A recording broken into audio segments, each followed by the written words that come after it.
starting this or any new exercise or even releasing down. One more time. Inhale up and fully exhale down. Good. We'll turn to the left and bring our feet to the रखेंगे। इस time आप जो भी योगासन कर रहे हैं तो खाली पेट बिल्कुल नहीं करना है। आप हल्का सा कुछ खा सकते हैं या जूस पी सकते हैं या फिर फ्रूट का सेवन कर सकते हैं। सबसे पहले कुछ सुखा और लंबा ही गहरा श्वास आपको बाहर छोड़ना है। शरीर को बिल्कुल शांत बना देना है। ध्यान रहे बिल्कुल भी स्ट्रेस आपकी बॉडी में, आपके माइंड में ना रहे। मन जितना शांत होगा उतना ही आपको रिलैक्स मिलेगा। ना है प्रॉपर्ली ये आगे श्वास को भरते हुए, श्वास को छोड़ते हुए पीछे की ओर आना है। इस तरीके से आपको लंबा श्वास और लंबा प्रश्वास करना है। यानी आपको 10 बार क्लॉकवाइज लेके जाना है, यानी सीधी तरीके से घुमाते हुए। अब यहीं से आपको टैन एंटी क्लॉक करना है। ये आपका आ गया एंटी क्लॉक। इस तरीके से आपको उल्टी दिशा में भी करना है। आँखों को बंद कर लेंगे, बॉडी एकदम स्टिल रहेगी आपकी। अब यहीं से आपको रोटेट करना है इस तरीके से। अपने रिस्ट को यानी कलाई को रोटेट करते हुए आना है। प्रॉपर्ली आपको करना है 10 टाइम क्लॉकवाइज। अब यहीं से आपको टैन लेना है एंटी क्लॉक। इसको बोलते हैं हम रिस्ट रोटेशन। आंखें खुली रहनी चाहिए रोटेशन में, ध्यान रखेंगे। क्लॉकवाइज आपको लेके आना है पहले। 10 टाइम आपको क्लॉक करना है इस तरीके से। प्रॉपर्ली गर्दन को पूरा मूव करना है। अब यहीं से हम एंटी क्लॉक करते हुए आएंगे, यानी दूसरी दिशा की ओर सेम आपको ऐसे ही घूमते हुए आना ना हो, इसका आपको ध्यान रखना है। इसे हम अपने कूल्हे पर यानी बट वाले एरिया पे सेट कर लेंगे इस तरीके से, ठीक है। अब यहीं से आपको दोनों नीज को बैंड कर लेना है इस तरीके से। बैंड करते हुए अपने दोनों हाथों को इंटरलॉक करते हुए अपने टो पे लेके जाएंगे इस तरीके से। कमर गर्दन को कोशिश करेंगे पूरी तरीके से सीधे रखने की, जितना पॉसिबल हो सीधा रखें। उससे एक सही असर आएगा और सही बेनिफिट आपको मिलेगा। अभी से आपको इस तरीके से बटरफ्लाई करनी है। जैसे कि आप प्रेगनेंसी का प्रोसेस में है तो आपको बिल्कुल भी हैवी या फिर झटके के साथ कोई भी एक्सरसाइज नहीं करनी है।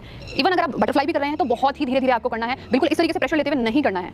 तो बटरफ्लाई करने का सबसे बड़ा फायदा आपको ये रहेगा कि जो पेल्विया यानी पेल्विक पार्ट होता है, यानी नीचे की जो हड्डी होती है वो धीरे धीरे खुलना शुरू होती है, जो कि हमारी डिलीवरी जो होती है नॉर्मल आती है। इस तरीके से आपको करना है। कम से कम आपको 20 बार इस तरीके से दोहराना है। 20 बार दोहराने के बाद आप इसको रिलैक्स कर सकते हैं और 3 बार इसको आप रिपीट करेंगे।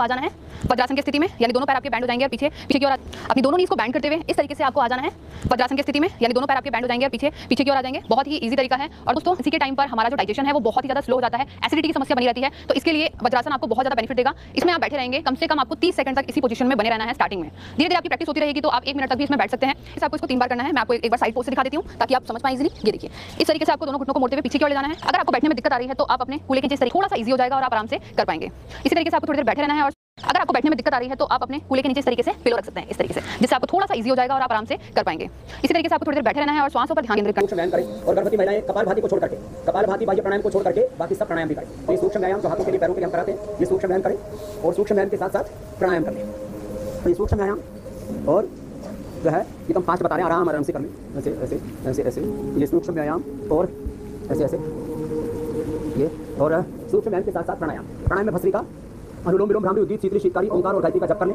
और गर्भवती महिलाओं के लिए सबसे अच्छा टॉनिक है बादाम, अखरोट, मुनक्का, अंजीर, खजूर रात को भिगो करके सुबह पीस करके पानी या दूध में पी लें। तो इतना जबरदस्त रहेगा, उनकी इम्यूनिटी इतनी अच्छी रहेगी। और गिलोय का भी पानी पी लें। ये जो गिलोय है इस गिलोय का पानी पी लें। ये जो गिलोय हमने पूरे देश में बताई है, देखो ऐसे लगा रखे गमलों के अंदर। ऐसे लोगों ने अपने घरों में गिलोय, तुलसी, ये एलोवेरा, हल्दी, ये सब अश्वगंधा, नीम अपने घरों में लगाना शुरू कर दिया लोगों। इस गिलोय का पानी पीते हैं गर्भवती महिलाएं। और गिलोय और तुलसी को बिना उबाले खाली पानी पी लें भिगो करके। उनको सर्दी जुकाम बुखार भी कुछ नहीं होगा। और गर्भवती महिलाओं को एलोपैथी की दवाई लेनी बुखार के लिए, तो इससे बुखार भी अच्छा हो जाएगा। उनको यदि थायराइड की प्रॉब्लम है तो उज्जाई कर लें। उज्जाई और सिंहासन, जो उज्जाई सिंहासन और ये पॉइंट दबाएं। उनको थायराइड की दवाई लेनी पड़ेगी। उनका भस्त्रिका, अनुलोम विलोम, भ्रामरी, उद्गीत करने से शुगर कंट्रोल रहेगा। और शुगर है तो मधुनाशनी खाली पेट मधुकित खाने के बाद ले लें 1 गोली। थोड़ा सा संयम रखें खाने पीने में, तो उनका शुगर भी ठीक रहेगा। बीपी है तो मुक्तावटी खाली पेट और बीपी खाने के बाद 1 गोली खा लें। उससे बच्चे पर कोई बुरा असर नहीं पड़ेगा। किसी को बीपी रहता है प्रेगनेंसी के दौरान, उससे भी बच जाएंगे। किसी की इम्यूनिटी लो है तो मैं वापस बताऊं, गिलोय और तुलसी बस इसी को लेते रहे। और शतावर जो 2-2 ग्राम माताएं बहनें खा सकती है गर्भावस्था के दौरान। तो ऐसे छोटे छोटे उपाय करके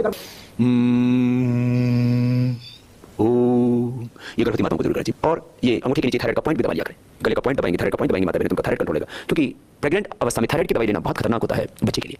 बुखार की दवाई और इसी तरह से बीपी की दवाई, तो उज्जाई करके और ये गले का पॉइंट दबा करके थायराइड का पॉइंट दबा करके थायराइड को कंट्रोल करें। बीपी की प्रॉब्लम हो जाती है तो मुक्तावटी 1 गोली सुबह शाम चबा करके खा लिया करें। इससे बच्चे को कोई नुकसान नहीं होगा और आपका बीपी भी कंट्रोल रहेगा। बुखार होने पर पैरासिटामोल, क्रॉसिन और तमाम बुखार की दवाई ना खाएं। इससे बच्चों को बहुत दिक्कत हो सकती है। आपके बच्चे विकलांग हो सकते हैं और बच्चों को पैदा होते दबा करके थायराइड का पॉइंट दबा करके थायराइड को कंट्रोल करें। बीपी की प्रॉब्लम हो जाती है तो मुक्तावटी 1 गोली सुबह शाम चबा करके खा लिया करें। इससे बच्चे को कोई नुकसान नहीं होगा और आपका बीपी भी कंट्रोल रहेगा। बुखार होने पर पैरासिटामोल, क्रॉसिन और तमाम बुखार की दवाई ना खाएं। इससे बच्चों को बहुत दिक्कत हो सकती है। आपके बच्चे विकलांग हो सकते हैं और बच्चों को पैदा होते डायबिटीज हो सकती है। इसलिए माताओं को गर्भावस्था में बुखार आने पर गिलोय का क्वाथ पीना चाहिए अथवा गिलोय घनवटी खानी चाहिए। अमृता साथ लेना चाहिए, सुदर्शन घनवटी आदि ऐसी आयुर्वेदिक की औषधियां लेकर के अपने बुखार को ठीक करना चाहिए। माताओं को यदि गर्भावस्था में सूजन आ जाता है तो उनको दशमूल क्वाथ बहुत थोड़ी मात्रा में, अथवा सबसे अच्छा सेफ है वह है सर्वकल्प क्वाथ या पुनर्नवा का क्वाथ। मैंने देखा जिन माताओं बहनों को बहुत सूजन की प्रॉब्लम थी, because it is high in calorie and high and raw pineapple. Rather, yoga always says eat food which is clean a day. Give sufficient sleep to yourself. Wake up early in the morning, at least around sunrise, to take sun rays on your body, because that helps fetus's growth also. And then in the morning, walk is so much essential that we should be walking nicely for half an hour at least. This is how you will supply vitamin D to your body, which is so important for the growth of fetus. Pregnant woman thinks a lot. mind is being silent at least for 15 minutes once or twice in a day, that would really do good for you. What pregnant women should not do in your routine and are not used to it. Instead, go for a gentle walk. That is very good exercise. Limit your traveling on two-wheeler on a bad road. Gives tremendous amount of jerk. It is called as a back-breaking traveling. So don't do that. Water which you are taking for your bath, little warmer than that, but not hot at all. Don't overwork. Do the work which you are used to. The postures, the asanas, which gives some fresh books, joke books, Akbar Birbal stories, even such things like stories about animals and birds and all these are very beautiful. You should read such things. That would relax you also, and these stories would also be helpful later on when child starts listening stories from you. That would be जो इसका कैसे बच्चे पैदा होंगे? D की कमी है तो धूप में बैठाओ, B12 की कमी है तो अंकुरित और थोड़ा सा आटा, जो इसका मल्टीग्रेन, ये जो हमने डेली एनर्जी और डेली मल्टीविटामिन, तो बी कॉम्प्लेक्स की कमी हो तो सहजना का थोड़ा सा रस मिला दिया थोड़ा, और गिलो एलोवेरा थोड़ा ठंडे पानी में पी लो, गर्म नहीं करते, थोड़ा शहद मिला करके, सिंघाड़ा चौलाई, जो चौलाई सिंघाड़ा बाजरा रागी थोड़ा मिक्स मल्टीग्रेन लो ना, तो calcium iron vitamin D B12 वो सब मिल जाते हैं।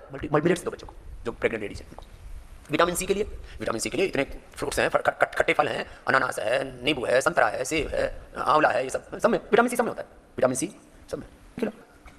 क्यों इधर की चीज़ें खिलाते हैं? अंडे खिलाएंगे बच्चों को, सड़ान कहीं मुर्गी की पोटी होता है, भूख खाते रहते हैं। तो बच्चे को बुद्धिमान बनाना है तो विदाउट खिलाओ। बच्चा बलवान बने तो मैं कहूँगा ये जो आयु प्राइम है ना, प्रेग्नेंट लेडीज को खिला दो। हाँ, सोना चांदी हीरे मोती खिलाओ, क्या दिक्कत है? बच्चा ऐसा पैदा होता है इतना अप्रतिम बल वाला होगा।